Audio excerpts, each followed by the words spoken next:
అయితే మరి ఇలా మీరు సామాజిక సేవ అంతా చేస్తూ ఉన్నారు. అసలు నో ప్రాఫిట్ ఏమీ లేదు అక్కడ.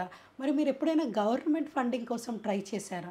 మేము కాలేజ్‌ది సంభవన అది యాక్చువల్‌గా మేము ఇంకా ఏమి అంటే అది చాలా శైశవ దశలోనే ఉందని నేను అనుకుంటున్నాను.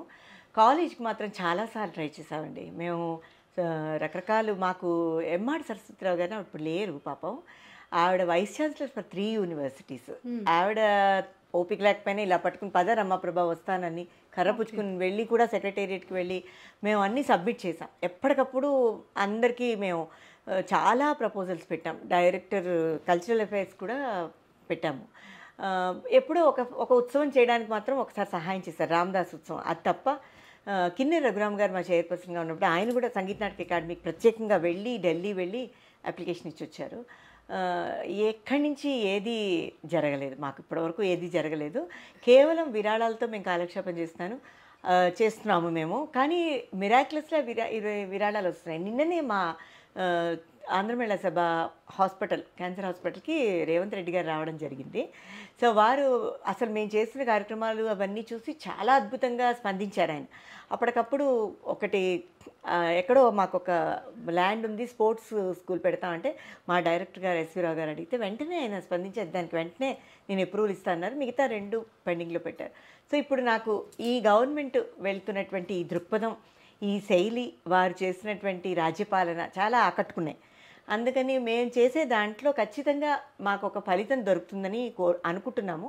ఏం లేదు, మా కాలేజ్‌ని ఒక ఉస్మానియా యూనివర్సిటీకి కూడా చాలాసార్లు మేము రిప్రజెంటేషన్ పెట్టాం. మీరు అఫిలియేషన్ తీసుకోండి, కొంచెం అటానమస్ అయినా మాకు చెప్తే టీచర్స్‌కి పాపం కొంచెం డబ్బులు వస్తాయి అని. హైక్ ఎంత చేసినా రూ. 1000, 2000 కన్నా చేయలేము. అంటే అలా కార్పస్ ఫండ్ ఉండడం చాలా ముఖ్యం కదా ఇలాంటి కాలేజెస్లో. లేకపోతే కాలేజ్ మూతబడిపోయే ప్రమాదం ఉంటుంది. అందుకని మేము అలాగే ఇటుక వేసుకుంటూ సొంత భవనం నిర్మించుకున్నాము 2009లో. అలా నడుస్తోంది. కాలేజ్ గురించి అయితే ఇప్పుడు చాలా నిన్నటి నుంచి అనిపిస్తోంది, ఖచ్చితంగా రేవంత్ రెడ్డి గారిని వెళ్ళి కలుస్తాము. గత ప్రభుత్వంతో పోలిస్తే ఈ ప్రభుత్వం మీకు వెన్నంటూ ఉండి ఖచ్చితంగా మీకు ఎన్నో సహాయాలు చేసి ఎంతోమంది విద్యార్థుల బాధ్యతని మీరు గురుతర బాధ్యతగా తీసుకొని సమాజంలో మీరు ఒక మంచి వ్యక్తిగా నించొని ఈ పిల్లలందరికీ కూడా భారతీయ సంస్కృతి సాంప్రదాయాలను అందిస్తున్నారు. కాబట్టి ఒక చిరు దివ్య నుంచి అది మహాపర్వతంలా, అది మహోజ్వాలలా వెలిగి ఈ అందరి పిల్లలకి సంగీతం బాగా అవ్వాలని, అలాగే ఈ భారతీయ శాస్త్రీయ సంగీతాన్ని ప్రతి ఒక్కరు కూడా నేర్చుకోవాలని మనం ఆశిద్దాము. అండ్ ఇప్పుడు మనము పేరెంటల్ కేర్ గురించి మాట్లాడుకుంటే జనరల్గా ఇప్పుడున్న సంస్కృతిని బట్టి చూస్తూ ఉంటే తల్లిదండ్రులు లలిత కళల్లో పిల్లల్ని ప్రోత్సహించడంలో కాస్త వెనుకంజ వేస్తున్నారు అన్నది నా అభిప్రాయం. మీరు ఎంతోమంది విద్యార్థులను తీర్చిదిద్దారు. అండ్ సంగీతము అనగానే భారతీయ శాస్త్రీయ సంగీతం కాకుండా పాశ్చాత్య సంస్కృతికి వెళ్ళాలని, లేకపోతే హిందుస్థానీ మ్యూజిక్ని నేర్చుకోవాలని, లేదంటే డాన్స్ అనగానే కూచిపూడి అలా కాకుండా వెస్టర్నైజ్డ్కి వెళ్ళాలని, అంటే తొందరగా ఆకట్టుకుంటుంది పిల్లలని అని అంటున్నారు. కాకపోతే ఈ భారతీయతను ఇంకా పెంపొందించాలి ఈ తల్లిదండ్రులు, పిల్లల్లో అదొక జిజ్ఞాసను కలిగించాలి అంటే ఏం చేస్తే బాగుంటుందంటారు? చాలా మంచి ప్రశ్న అడిగారు. ముఖ్యంగా చెప్పేది 3 విషయాలండి. తల్లిదండ్రులు ఎందుకు ప్రోత్సహించట్లేదంటే దానికి కాంక్రీట్ కారణాలు ఉన్నాయి. ఈ సంగీతంతో బతకలేని బడిపంతులు అనేవారు కదా పూర్వం. ఇప్పుడు బడిపంతులు చక్కగా 2 లక్షల జీతం. అవును, గవర్నమెంట్ కాలేజెస్లో అందరికీ జీతం, కానీ సంగీతంతో మాత్రం ఎక్కడా ఓపెనింగ్స్ లేవు. స్కూల్లో ఉన్నా కూడా, కార్పొరేట్ స్కూల్స్లో ఉన్నా కూడా అప్పుడు వాళ్ళు కూడా చాలా ఫాస్ట్ సాంగ్స్, తర్వాత కొంచెం మిక్స్ చేసిన సాంగ్స్, పేట్రియాటిక్ సాంగ్స్ ఇవే చెప్పాలని చెప్తారు, అవే నడుస్తున్నాయి. పెద్ద కాన్సన్ట్రేట్ చేసి ముందుకు తీసుకొచ్చి ఒక పెర్ఫార్మర్గా నిలబెట్టి మన సంగీతాన్ని వృద్ధి చేద్దామని అనుకోవట్లేదు. ఎందుకంటే ఇది అన్నం పెట్టదనే బాధ, భయం తల్లిదండ్రుల్లో బాగా నాటుకుపోయింది. దీనికి గవర్నమెంట్ ముందుకు రావాలి. పూర్వం సంగీత నాటక అకాడమీ, తెలుగు అకాడమీ ఇవన్నీ ముందుకొచ్చి గవర్నమెంట్ ఒక ఓరియంటేషన్ క్యాంప్స్ పెట్టేవారు. అలాగే గవర్నమెంట్ మ్యూజిక్ కాలేజెస్ కాంట్రిబ్యూషన్ చాలా ఉండేది. మహామహులు అక్కడ ప్రిన్సిపల్స్గా పనిచేసినప్పుడు వారి పేరు మీ అందరికీ తెలుసు, నేను చెప్పక్కర్లేదు. ఇప్పుడు గవర్నమెంట్ మ్యూజిక్ కళాశాలల యొక్క పనితీరును కానీ, అక్కడ జరిగే కంటెంట్ కానీ, అక్కడ జరిగే విద్యాబోధ కానీ, అంటే స్కూల్ అయిపోయాక వాళ్ళ పిల్లల్ని గవర్నమెంట్ కాలేజ్లో 200, 300 నామమాత్ర రుసుముతో పంపిస్తే ఖచ్చితంగా వాళ్ళు బాగా నేర్చుకునేవారు. పంచరత్న కీర్తనల వరకు 5 ఇయర్స్లో వాళ్ళకి ఒక డిగ్రీ కంప్లీట్ అయ్యేది. వెంటనే వాళ్ళు ఒక టీచర్ ట్రైనింగ్ చేసేవారు. గవర్నమెంట్ పోస్టులు పడేవి. పోస్టులు పడే 20-30 ఏళ్ళు అయిపోతుంది. అవును. తర్వాత గురుకుల్ అలాంటి కొన్ని వాటిలో పడ్డాయి. మా దగ్గర నుంచి కూడా ప్లేస్మెంట్స్ వెళ్ళారు కొంతమంది, 10-15 మంది ప్లేస్ అయ్యారు. కానీ వర్కింగ్ అవర్స్ కానీ అక్కడ ఉండేటువంటి ప్రమాణాలు కానీ దానికి సర్దుకోలేకపోతున్నారు ఆడవాళ్ళు. అందుకని ప్రతి వాళ్ళకి అనువుగా ఉండేటట్టు ప్రభుత్వం ఇప్పుడు ఇంకా కొంచెం ఈ కళలపైన ఆసక్తి చూపించి గవర్నమెంట్ నుంచి ఒక ప్రోత్సాహకాలు లభిస్తే ఖచ్చితంగా తల్లిదండ్రులు దీన్ని సపోర్ట్ చేస్తారు. ఎగ్జాక్ట్లీ. స్కాలర్షిప్స్, మంచి స్కాలర్షిప్స్ పడిపోతూ ఉంటాయి. వాళ్ళు వస్తూ ఉంటారు, CCRT స్కాలర్షిప్స్ పెట్టేస్తారు. అలా కాకుండా ప్రతి గవర్నమెంట్ కాలేజ్కి వాళ్ళే వచ్చి ముందు వెల్ ఇన్ అడ్వాన్స్ ఇన్ఫార్మ్ చేయడాలు. ఇప్పుడు వాట్సాప్ గ్రూప్లో పెట్టేస్తాం, పని అయిపోయిందంటే సోషల్ మీడియా డెవలప్ అయ్యి ఇలాంటి వాటికి కూడా చాలా దూరం అయిపోతున్నాం. ఇవన్నీ ఇప్పుడు ఒక గురుకులు ముఖ్యంగా ఇది ఎక్కడ తగ్గిపోయిందో మీకు 3వ కారణం బలమైంది నేను మీకు చెప్తాను. ఆన్లైన్ క్లాసెస్ వచ్చి మొత్తం అంతా ప్రపంచాన్ని నాశనం చేశాయి. ఎందుకంటే ఒక గురువు యొక్క కెమిస్ట్రీ, గురువు యొక్క హావభావాలు, గురువు యొక్క సత్వగుణం, గురువు యొక్క అంతరంగం, గురువు ఎలా మాట్లాడుతున్నాడు, ఎలా పాడుతున్నాడు, గురువు ఎలా ఉన్నాడు, ఎంత డిసిప్లిన్డ్గా ఉన్నారు, ఏమీ లేదు. 5 గంటలకి నేను US క్లాస్ చెప్పాలి, నాకు వాళ్ళు $100 పంపుతారు, $50 అకౌంట్లో టక్మని పడుతుంది. అంటే ఎంత? 58 వాటెవర్, ఒక 4,000 రూపాయలు. రోజుకు ఒక 10,000 రూపాయలు నేను 5 గంటలకి స్నానం చేసి కూర్చుంటానా? లేదు. మా చిన్నతనంలో ఆకలి ప్రభాకర్ మూర్తి గారు కాకినాడలో మా గురువుగారు వాళ్ళందరూ స్నానం చేసి అనుష్ఠానం చేసుకుని తంబురా దగ్గర పెట్టుకుని దేవుడి దగ్గర కూర్చుని ప్రతిరోజు పాడేవారు. వాళ్ళు ఏమీ డబ్బులు ఆశించలేదే, వాళ్ళు ఒక కచేరీ వస్తుందని ఆశించలేదు, ఒక డాక్టరేట్ వస్తుందని ఆశించలేదు. ఇప్పుడు 3వ రోజునే మేడం మా అమ్మాయి ఎక్కడ స్టేజ్ ఎక్కుతుంది, ఏదైనా ఎగ్జామ్స్ కట్టిస్తారా, ఈ ఎగ్జామ్స్ వల్ల రేపొద్దున మా అమ్మాయి బీటెక్ వెళ్తే పలానా యూనివర్సిటీకి వెళ్దాం అనుకుంటే ఫీ వేవర్ వస్తుందా, లేకపోతే గ్రేడ్స్ పెంచుతారా, అక్కడ వాల్యూ ఉంటుందా, ఈ క్వశ్చన్సే తిరిగి అవుతున్నాయి. అందుకని ఒక డిసిప్లిన్ అనేది ఏముండదు. వాళ్ళు కూడా హాయ్ అంటారు, గురువుగారు నమస్కారం అండి అని ఒక కాళ్ళకి దండం పెట్టుకుని ఆ రోజులు పోయాయి. అది తల్లిదండ్రులు చెప్పడానికి అవకాశం లేకుండా చేసింది సమాజం. ఆఫ్లైన్కి ఇప్పుడు మేము ఆఫ్లైన్ ఇంట్రడ్యూస్ చేసాం, కోవిడ్ అయిపోయింది, వేవులు అయ్యాయి కదా, రావట్లేదు ఎవరు. అక్కడి నుంచి ఇక్కడికి రావడానికి తల్లిదండ్రులు టైం పెట్టాలి, తల్లి ఉద్యోగం, తండ్రి ఉద్యోగం, అవసరం ఉన్నా లేకపోయినా తల్లి బిజీ, తండ్రి బిజీ, అందరూ బిజీ. మా చిన్నతనంలో మరి టైం ఉండేది, తీసుకెళ్లేవారు తల్లిదండ్రులు. మరి యాటిట్యూడ్ మారిపోయిందో, ప్రపంచం ముందుకు వెళ్ళిపోతుందో, కాస్ట్ ఆఫ్ లివింగ్ పెరిగిపోయింది, ఇవన్నీ ఇంటర్లింక్డ్ ప్రాబ్లమ్స్ అండి. దానివల్ల ఇప్పుడు అందరూ ఆన్లైన్ రావంటుంటే మేము ఖచ్చితంగా బలవంతం చేసి నెలకొక రోజు ఇక్కడ మా ఎమ్యూనిటీస్లో మేము వాళ్ళు తాళం సరిగా వేస్తున్నారో లేదో, ల్యాగ్ ఉంటుంది. ఆన్లైన్ ఎంత టెక్నికల్ అడ్వాన్స్మెంట్ ఉన్నా, టెక్నాలజీ అడ్వాన్స్మెంట్ ఉన్నా ల్యాగ్ ఉంటుంది. తాళం ఒక 1 second, fraction of second lag ఉంటుంది. శృతి అప్పుడప్పుడు వేరీ అవుతూ ఉంటుంది. ఈ పెర్ఫెక్షన్స్ అన్నీ మిస్ అవుతాయి అన్నమాట. అందుకని okay bye madam, see you next time, see you next week, bye అంటారు. అంత బాధ అనిపిస్తుంది అసలు. లేదు, మేము అందుకనే మా పిల్లలందరూ రాగానే హరి ఓం కానీ ఓం కానీ ఏదో ఒకటి, మీరు నమస్కారాలు పెట్టద్దు, మా కాళ్ళకి మొక్కక్కర్లేదు, అవన్నీ ఓవర్ యాక్షన్స్ వద్దు, కనీసం హరి ఓం మేడం నమస్తే, హరి ఓం మేడం అనండి, లేకపోతే గురువుగారు వద్దు బాబోయ్. అసలు దేర్ ఈజ్ నో గురు శిష్య relation now, only teacher and a student. Sometimes hi bye. It's not even teacher and student. Even though you both are teacher and student, it became a friendship. Hi bye. Yes. మా నేతి శ్రీరామ్ శర్మ గారికి మేము కనకాభిషేకం చేసాం. Exactly. ఆయనకి అందరినీ పిలిచి, బాలమురళి గారు వచ్చారు, సువర్ణ కంఠాభరణం. 2 months కష్టపడి మేము గురువుగారి శిష్యులందరినీ పట్టుకుని మేము అద్భుతమైన కనకాభిషేకం చేసాం. మేము గురు పౌర్ణమికి వెళ్ళేవాళ్ళం, గురువుగారికి పళ్ళు ఇచ్చి మేము దండం పెట్టేవాళ్ళం, విజయదశమికి వెళ్ళేవాళ్ళం, పంచెలు చాపులు ఇచ్చి దండం పెట్టేవాళ్ళం. ఆ రోజులు అన్నీ పోయాయి. దాన్ని మళ్ళీ మనం రివైవ్ చేయాలంటే, మనలాంటి వాళ్ళం అందరం కూడా పూనుకోవాలంటే దాని నుంచి ఖచ్చితంగా రాష్ట్ర ప్రభుత్వం స్పందిస్తే కానీ మనం ముందుకు వెళ్ళలేము. ఎందుకంటే తెలంగాణలో బోలెడు మంది వాగ్గేయకారులు ఉన్నారు. రాకంచెర్ల వెంకటదాసు, రాకంచెర్ల గ్రామంలో అప్ప రామప్ప దయ గుప్పవేమో అలాంటివి ఒకసారి ఎప్పుడో ఆ ప్రాజెక్ట్ కోసం నేను చేశాను, అది ఎప్పుడూ అవ్వలేదు, అది వేరే విషయం. కళలకి ప్రాంతీయ భేదాలు ఉండకూడదు. అవును. దీనికి మత భేదాలు కానీ, ప్రాంతీయ భేదాలు కానీ, రాజకీయ భేదాలు కానీ, రాష్ట్రీయ భేదాలు కానీ, కులమత భేదాలు ఏం లేవు. Art is universal, art is everybody's. ఇది అందరి సొత్తు. ముఖే సరస్వతి. అందుకని మళ్ళీ ఆ పూర్వం రోజులు రావాలి, ఎన్నో పుస్తకాలు ముద్రించాలి, ఎన్నో త్యాగరాజ ఆరాధనలు ఓపెన్గా పెట్టాలి, జరగాలి. దీనికి సేవ, రకరకాల నృత్య కార్యక్రమాలు అవుతూ ఉండాలి, ఫ్యూజన్స్, ప్రతి ఎక్స్పెరిమెంట్ మన దగ్గరే జరగాలి, మన రాష్ట్ర ప్రభుత్వం యొక్క సహకారంతోనే జరగాలి. ఎంతోమంది ఆర్టిస్టులని, గురువులని, ఎక్స్పర్ట్స్ని ఇన్వాల్వ్ చేయాలి. ఇది నీ గురువా, సరే నువ్వు స్పాన్సర్ చేసుకుంటావా, పెట్టుకో. నీ గురువా, నువ్వు శిష్యుల్ని స్పాన్సర్ చేసుకో, పెట్టుకో. ఈ గ్రూపిజంతో నడుస్తున్నాయి ప్రోగ్రామ్స్. ఇలా కాదు, అందరూ ఒక తాటి మీదకి రావాలి. ఈ ఆర్ట్స్ అన్నీ కూడా ఆటోమేటిక్గా సెట్ అయిపోతాయి, డెవలప్ అవుతాయి. మ్యామ్, ఇంత సంగీత సరస్వతికి మీరు సేవ చేశారు. ఈ మధ్య కాలంలోనే చాలా సంతోషమైన విషయం ఏంటంటే మీకు కామధేను అవార్డు రావడం, అలాగే నచియార్ అవార్డు రావడం, వాటి గురించి మీ మాటల్లో. నేను ఈ కామధేను అవార్డు వస్తుందని అసలు నేను ఎప్పుడు కూడా కలగనలేదండి. వంశీ ఇంటర్నేషనల్ చాలా ఫేమస్ కదా. ఒకరోజు పొద్దున్నే వంశీ గారి వైఫ్ నాకు ఫోన్ చేసి మీ కామధేను అవార్డు ఇస్తున్నా. అప్పుడే నేను ఆశ్చర్యపోయాను. అన్నింటికన్నా అంతకన్నా గొప్ప విషయం ఏంటంటే పురాణం పురుషోత్తం శాస్త్రి గారు, వారి అమ్మాయి, ఆయన మహానుభావుడు, మహాపండితుడు. ఆయన ఎంత ఈ తెలంగాణ గడ్డకి సంగీతపరంగా, శాస్త్రీయ సంగీతపరంగా ఎంత సేవ చేశారో నేను మాటల్లో చెప్పలేదు.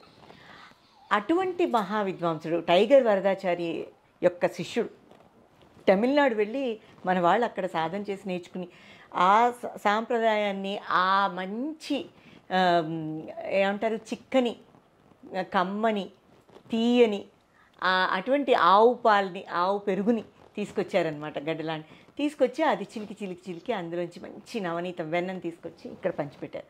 అటువంటి మహానుభావుడైనటువంటి పురాణం గారి మెమోరియల్ అవార్డు ఇవ్వడం నాకు చాలా ఆనందాన్ని ఇచ్చింది. వారు కూడా మీరు చెప్పినట్టే చెప్పారు, మీరు చేసిన సంగీతం సేవకి ఇస్తున్నాము అని.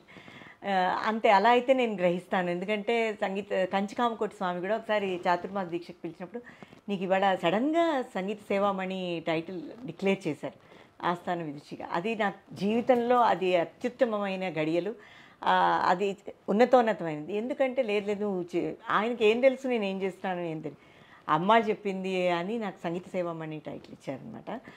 సేవకైతే నేను తీసుకుంటాను, కానీ సంగీతానికైతే నేను తీసుకోలేను. ఎందుకంటే ఇందులో ఇంకా చాలా నేర్చుకోవాల్సింది ఉంది, ఇంకా పైకి ఎక్కాల్సింది ఉంది. సంగీతము ఒక జీవితకాలం సరిపోదు. నిత్య విద్యార్థులమే.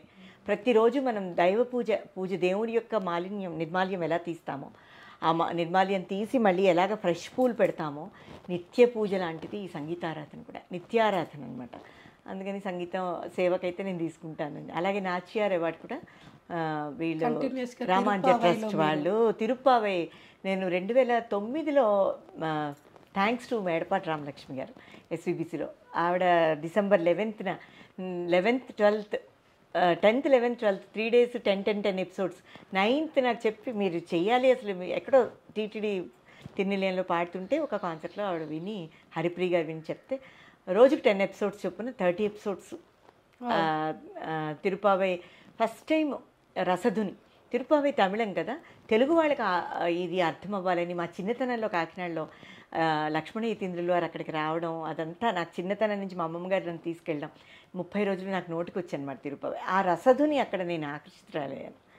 ఆ రసధుని తెలుగు ట్రాన్స్లిటరేషన్, ఆంధ్రానువాదం ఉంటేనే కదా ఏదైనా. శ్రీరంగం గోపాలరత్నం వాళ్ళందరూ అద్దులము అనుగులము ఎన్నో పాటలు, దేవులపల్లి గారి తిరుప్పావై, ఇవన్నీ కూడా వాళ్ళు పాడి చాలా సేవ చేశారు. సో మనం కూడా ఏదైనా చేయాలి అని ఫస్ట్ టైం రసధుని కంపోజ్ చేసి నేను ఎస్విబిసి నుంచి పాడాను. 2009 నుంచి ఒక 5 ఏళ్ళు ఎస్విబిసి వాళ్ళు టెలికాస్ట్ చేసుకున్నారు. తర్వాత అప్పటి నుంచి కూడా ఎవ్రీ ఇయర్ ఇప్పటి వరకు కూడా అన్ఇంటరప్టెడ్గా తిరుప్పావై 30 ఎపిసోడ్స్ ఏదో ఒక ఛానల్ అడుగుతుంది, చేస్తూనే ఉన్నాను. రకరకాలుగా అంటే అదే ట్యూన్స్ ఉన్నా కూడా కొంచెం భావార్థం చెప్పడం, కొంచెం మోడర్నైజ్ చేసి. లాస్ట్ ఇయర్ సుమన్ టీవీ తను అడిగారనమాట. అందులో ఏంటంటే ఈ నేటి తరానికి ఆండాళ్ళు ఇచ్చిన సందేశం, ఆడపిల్లలు ఎలా ఉండాలి, కూడిరింది కుళ్ళరింది ఎలోరింపావై, కలిపి చేసినప్పుడే చేయాలి, మన ఆనందాన్ని 10 మందితో పంచుకుని కలిపి చేస్తేనే బాగుంటుంది అని, అలా చిన్న మెసేజెస్తో లాగా చెప్పానమాట. ఇలా ఈ అవార్డ్స్ అవన్నీ వస్తుంటే వెళ్తూ ఉంటాయి, కానీ దానివల్ల మనకి ఇంకా బాధ్యత పెరిగిపోతుంది. అది మనకి కావు, మన సోల్కి అంటనివ్వకుండా ఉన్నంతసేపు మనం ముందుకు వెళ్తాం. అది మన సోల్కి అంటించి అది నాదే అనుకుంటే మాత్రం ఆ క్షణంతోనే మన డెవలప్మెంట్ ఆగిపోయినట్లే. ఆ అహంభావం ఎప్పుడైతే ఉందో ఈ విద్యలన్నీ మనకు దూరం అవుతాయి. అంతే. ఓహో! తిరుప్పావై అనగానే ఆండాళమ్మవారి తల్లికి ఎంత ప్రాధాన్యత ఉందండి. సో, మీ గాత్రంలో ఒక అమ్మవారి పాట వినాలనుంది. తప్పకుండా.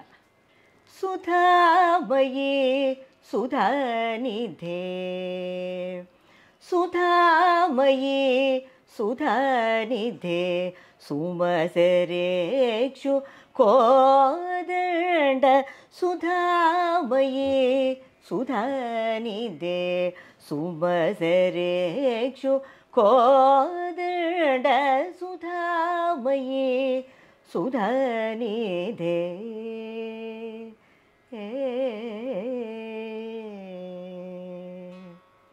విధీంద్రనుత విమల సలహో విధీంద్రనుత విమల సలహో వేదసార విజయాంబికే విధీంద్రనుత విమల సలహో వేదసార విజయాంబికే విధీంద్రనుత విమల సలహో వేదసార విజయాంబికే సని పని పమగ సగమప సగమ పని సని పని పమగ సగమప నిబజాని పమగమ పని సగమగ సని పని సగ గసని పమగ సగమ పని సుధామయీ సుధానిధే సుమసరేక్షు కోదండ సుధామయీ సరసిజాక్షి జగన్మోహిని సరసరాగమణి భూషణి సరసిజాక్షి జగన్మోహిని సరసరాగమణి భూషణి హరికేశ ప్రియగామిని ఏ ఏ ఏ హరికేశ ప్రియ కామిని హరికేశ ప్రియ కామిని ఆనంద అమృతవర్షిణి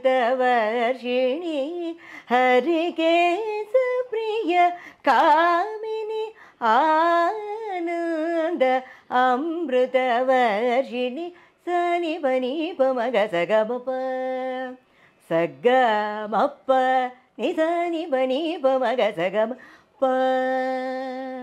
సగమ పని సని పని పమగ సగమ పని పని పమగమ పని సగమ గసని పని సగ గసని పమగ సగమ పని సుధామయీ సుధానిధే సుధామయీ సుధానిధే సుమసరేక్షు కోదండ సుధామయీ సుధామయీ సుధామయీ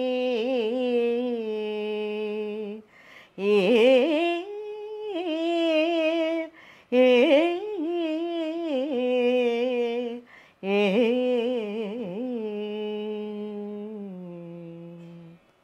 థ్యాంక్ యూ అండి. నమస్కారం. మీ పాట వింటుంటే నిజంగా ఆ అమ్మవారే పాడుతున్నారేమో అన్నట్టు అనిపించింది. అండ్ ఈ పాటలో అమృతవర్షిణి అని వినిపించింది. అది అక్కడ ముత్తుస్వామి దీక్షితార్ గారు కూడా అమృతేశ్వరి గురించి పాడారు. అప్పుడు అలా వర్షం పడింది అని అన్నారు. ఇలాంటి సిచ్యువేషన్ మీరు కాన్సర్ట్ చేసినప్పుడు కూడా జరిగింది అని నేను విన్నాను. నిజంగా ప్రకృతికి సంగీతానికి అంత అవినావభావ సంబంధం ఉంటుందా? అంటే సంగీతానికి రాళ్ళే కరుగుతాయి అని అంటారు. మనుషుల హృదయాలను కూడా కరిగించే శక్తి సంగీతానికి ఉంది అని చెప్తారు. మరి మీ అనుభూతి, మీరు స్వయంగా అనుభూతి చెందిన విషయం కదా ఇది, ఒక్కసారి మీ మాటలో వినాలని ఉంది. తప్పకుండానండి. మీరు అన్నట్టు అక్కడ సాతూరు అనే స్థలంలో దీక్షితుల వారు అక్కడ మంచినీళ్ళు అడుగుతారనమాట. ఆ గ్రామం నుంచి వెళ్ళిపోతుంటే పాపం గ్రామస్తులు మంచినీళ్ళు కొంచెమే ఇచ్చి ఇక్కడ విపరీతమైన క్షామము, మండు టెండల్లో బీడు బారిపోయింది, ఇదంతా కూడాను ఫ్యామిన్ అనమాట, క్షామం ఉంది అని అంటారు. దాంతో బాధపడి ఆయన అక్కడ ఆ గుళ్ళో కూర్చుని, అమ్మవారి గుళ్ళో కూర్చుని ఆనందామృత వర్షిణి అని పాడి సలిలం వర్షే వర్షే వర్షే అంటారు, అమృతేశ్వరి. అని అక్కడ వెంటనే వర్షం పడిపోతుంది. స్తంభయ స్తంభయ అనే వరకు, లేకపోతే ప్రవాహాలుగా వచ్చి కొట్టుకుపోతుంది. స్తంభయ స్తంభయ అనే వరకు కూడా ఆగలేదుట. సో ఈ రకంగా మనం ధ్యానం చేసి మనసు లగ్నం చేసి కనుక ఒక పరమాత్మతో మాట్లాడడానికి, డైరెక్ట్ కాంటాక్ట్ పెట్టుకోవడానికి సంగీతం ఒక మంచి సాధన అనమాట. అలాగే నాకు 2 సార్లు జరిగింది. చంద్రబాబు నాయుడు గారు చీఫ్ మినిస్టర్గా, ఇప్పుడు కాదు, కామన్గా 2 రాష్ట్రాలు కలిపి ఉన్న టైంలో చంద్రబాబు నాయుడు గారు ఉన్నప్పుడు ఇలాగే క్షామం వచ్చింది. జ్యేష్ఠ మాసంలో వేసంకాలంలో వానలు, జూన్ వచ్చినా జూలై వచ్చినా, జూన్ నెలాఖరు వరకు వాన పడకపోతే ఎగ్జిబిషన్ గ్రౌండ్స్లో 108 మంది ఋత్విక్కుల్ని తెప్పించి టీటీడీ నుంచి ఇక్కడ అన్ని ప్రదేశాలను తీసుకొచ్చి అక్కడ ఒక యజ్ఞం చేశారు. అప్పుడు నేను జస్ట్ ఎంఏ చదివి అయిపోయింది. అప్పుడు ఎల్లా వెంకటేశ్వరరావు గారు, ఆయనకి మంచి నమ్మకం నా మీద. ఆయన మృదంగం సోలో కచేరీ అక్కడ పాడడానికి చేసి, పొద్దునుంచి మనం కూడా మంచినీళ్ళు, ఆ ఋత్వికులు ఎవరు ఒక చుక్క మంచినీళ్ళు తాగకుండా చేస్తున్నారు, మనం కూడా ఏమీ తాగకుండా పాడాలి, నువ్వు వం అమృత వర్షిణ్యే నమః అనేటువంటి ఒక మంత్రం నువ్వు చాంట్ చేస్తూ అమృత వర్షిణి ఎక్కువ పాడు, వరుణప్రియ, అమృతవర్షిణి, మేఘరంజి, కరహర్ప్రియ, ఈ 4 రాగాలతో సాధారణంగా వాన వస్తుందని సంగీత శాస్త్రాల్లో చెప్తారనమాట. రాగాలతో చాలా ఆపరేషన్స్ అవి చేయడము, తర్వాత ఆవులు పాలివ్వడము, తర్వాత ఒక బ్రాహ్మడు చనిపోతే అతను తిరిగి బిలహరితో బతికించడం, ఇందాక పురాణం పురుషోత్తమ శాస్త్రి గారు. ఇలా దీక్షితార్ దాంట్లో కూడా అన్ని వాళ్ళతో తినడానికి లేకపోతే అనుకోకుండా రావడం, ఇలా దర్బార్ రాగం పాడారు ఆయన. హిరణ్మయం పాడితే లక్ష్మీదేవి సాక్షాత్కరించడం, ఇలాంటివి చాలా చాలా జరిగాయి. అది ఒక నమ్మకం మీద, అనుభవం మీదే తెలుస్తుంది. అప్పుడు ఆయన పాడుతుంటే, ఎల్లా వెంకటేశ్వరరావు గారు వాయించినప్పుడు ఒక 3 hours కంటిన్యూస్గా జరిగింది ఎగ్జిబిషన్ గ్రౌండ్స్లో. నేను కూడా పాడాను. అది మేము అలా ఇలా దిగి వచ్చాము, వాన మొదలైంది. అంతమంది ఋత్వికులు, అంత పెద్ద యజ్ఞశాలలు, అసలు అది కళ్ళలో నీళ్ళు వచ్చాయన్నమాట. ఆయనకి, గురువుగారికి వచ్చాయి, మాకు పార్టిసిపేట్ చేసిన మా అందరికీ కూడా వచ్చాయి. అది నా భాగ్యంగా నేను ఎప్పుడూ భావిస్తాను. ఇవాళ పొద్దున్నే గురువుగారితో మాట్లాడినప్పుడు అది కూడా మేము గుర్తు చేసుకున్నాం. తర్వాత కౌత లలిత మనోహర్ గారిని, మంచి సనాతన వారధి ఆయన, చాలా పెద్ద ఆడిటర్, చాలా పెద్ద కంచికామకోటి పీఠానికి ఎనలేని కృషి చేశారు. కానీ వారు లేరు. ఆయన ఉన్నప్పుడు ఇలాగే ఒక్కసారి వచ్చినప్పుడు వరుణయజ్ఞం చేయమని స్కందగిరిలో 3 రోజులు ఆదేశించారు. కానీ చాలా పెద్ద ప్రొసీజర్. అక్కడ నందిని ఒక పెద్ద నీటిలో ముంచి పెడతారనమాట. ఇంకా ఏవో చాలా చేస్తారు, నాకు అంత డీటెయిల్డ్గా తెలీదు. మేము 3 రోజులు పాడుతుంటే మొదటి రోజు అయింది, 2వ రోజు పాడాం. ఒక్కొక్క బ్యాచ్ కింద మా కాలేజీలో అందరినీ పంపించి మా కొలీగ్స్ మేము పాడుతున్నాం. 3వ రోజు ఇలాగే అమృతవర్షిణి, వర్ణప్రియ, మేఘరంజి, కరహర్ప్రియ, ఇవి 4 మెయిన్, అవే రాగాలు పాడాం 3 days. అవుతూనే వాన పడింది. ఎక్కడి వరకు కరెక్ట్గా స్కందగిరి ఉన్నంతసేపే వాన పడి చినుకులు పడ్డాయి. అంటే ఇంకా మా శక్తి సరిపోలేదన్నమాట. ఇంకా దీక్షితులు వారు, మహానుభావులు, వాగ్గేయకారులు అంత శక్తి కూడగట్టుకుంటే డెఫినెట్గా మనం వండర్స్ చేయొచ్చు. అవేవో వచ్చాయంతే, వచ్చినవి వచ్చాయంతే. సంస్కారము, సన్మార్గంలో నడిచిన ప్రతి ఒక్కరికి ఆ భగవంతుడు ఏదో ఒక రూపంలో వచ్చి మనకి దారి చూపిస్తుంటాడు. అంటే అవకాశాలు అందిపుచ్చుకోవడంలో కొన్ని సందర్భాల్లో మనకి ఎందుకు జరగలేదు ఇది అనిపించిండొచ్చు, కానీ దానికన్నా గొప్ప అవకాశం ఏదో మన కోసం అక్కడ వెయిట్ చేస్తుంది. దానికి నిదర్శనమే మీకు వచ్చిన ఈ అవార్డ్స్ అన్నీ. నాకు చాలా హ్యాపీగా ఉందమ్మా ఇవాళ మిమ్మల్ని కలిసినందుకు, మీ అంతరంగాన్ని ఇలా మా అందరి ముందు ఆవిష్కరించినందుకు. సెలవమ్మా. మీకు కూడా ధన్యవాదాలు. నమస్కారం.